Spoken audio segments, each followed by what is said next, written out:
Yes, sir. And this is Cam, my cameraman. We're going to do this like a video podcast. Okay. There you go. Good morning. Welcome to Iowa, Senator. Thank you. It is an absolutely gorgeous day. Couldn't be better for a Ford. It is. It was fun being in Iowa last night. I was in a hotel room and we were high enough that you could see about 15 different fireworks displays. The flat land has its benefits on 4th of July. It does. It does. As I told you, we're with Skeptics Guide to Government, which looks at more policy issues, more from a science and technical point of view. So I'm wondering where our history of doing science and technology and engineering has kept us in the forefront of the nation, and we're now falling behind a lot of countries, India, China. This year, for the first time, China's going to have more patents than the United States. What is your plan to reverse that trend of us falling behind these countries? Well, you mentioned patents, a big deal. As you know, Congress has been working on some sort of patent reform, and I have some concerns about some of the things they're doing. But one of the things we absolutely need to do is to streamline the patent process in this country. We have a huge backlog in the patent office, which is creating, obviously creates a roadblock for innovation, and holds back a lot of inventors and companies that want to invest but have to wait to make sure that they can do so and being protected. So patent reform is a very, very big part of how we keep our innovative edge.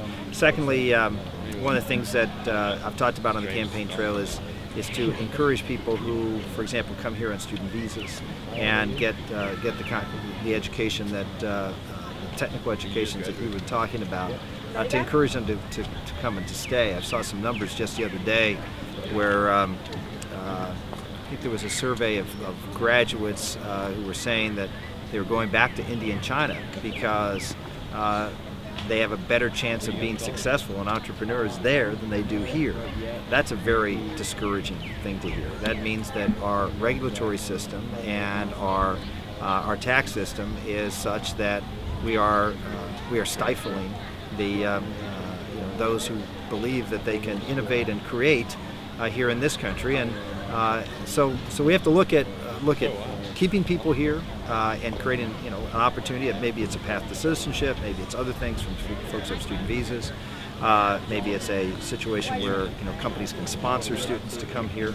And then we also have to look at the underlying problem, which is students now increasingly want to go back to India and China because the environment for job creation and for starting a small business is better there. And I would make the argument that one of the reasons we're seeing the environment for small business being better there is, frankly, the lack of the oppressive regulation of government and taxation, and requiring businesses to have cover benefits and doing those sorts of things would make it hard to start a business. Last week I was at the American Diabetes Association meeting, and there were about 2,800 poster and live presentations, and the vast majority of them were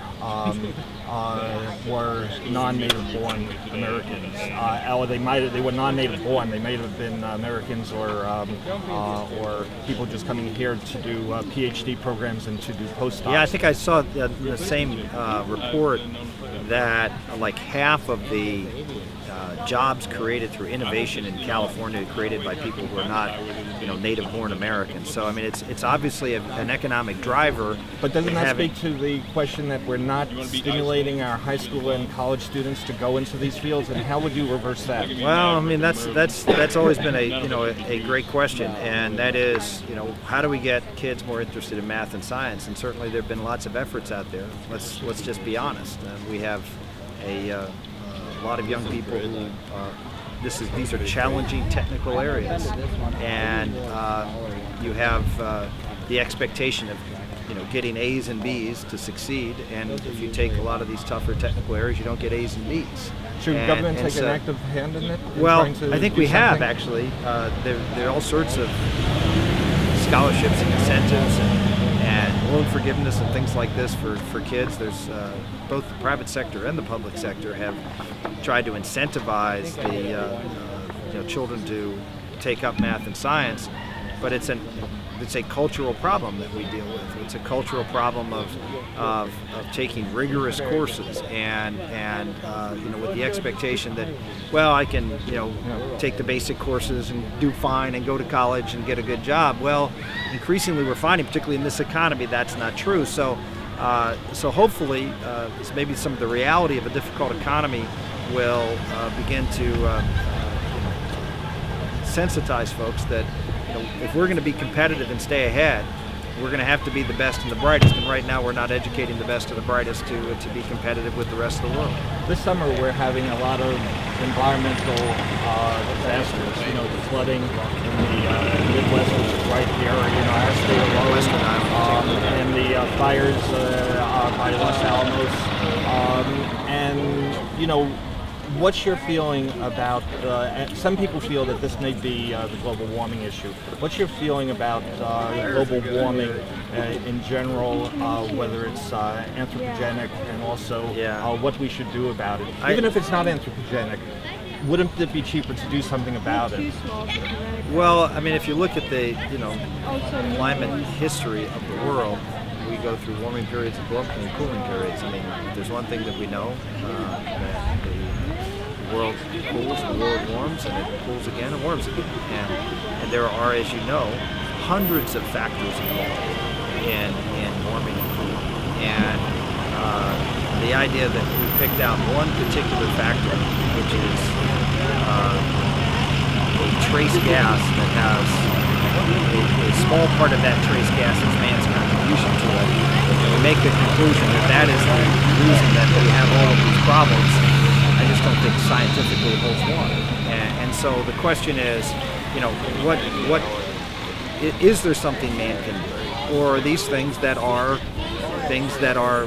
bigger than man?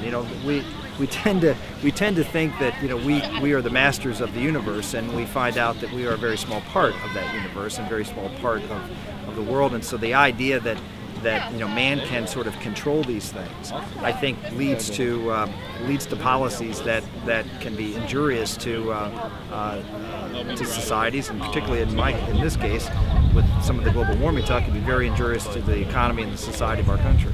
The American Academy of Sciences did a survey of all the scientists, which include global climate scientists and non, and 97%, which was actually 99.9% of the scientists who had something to do with climate change, felt that climate change was being driven by man. Well, when the scientific evidence is so overwhelming. That's not evidence. That's someone's. But the papers whoa. But the point is, just because a bunch of people say it's so, of a particular group that is pre-selected, you're making the assumption that all scientists belong to the National Academy of Science, which of course they don't, just like not all doctors belong to the AMA.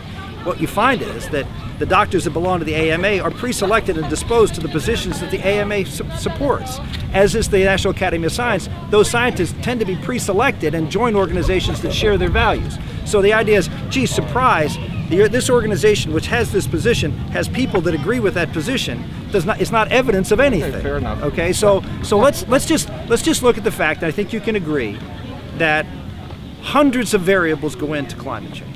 Hundreds. Yeah. And so the idea that one, of which man is one piece of that, is the tail that wags the entire dog, is just, let's say, a reach from a scientific point of view. Okay? Okay, no. All right.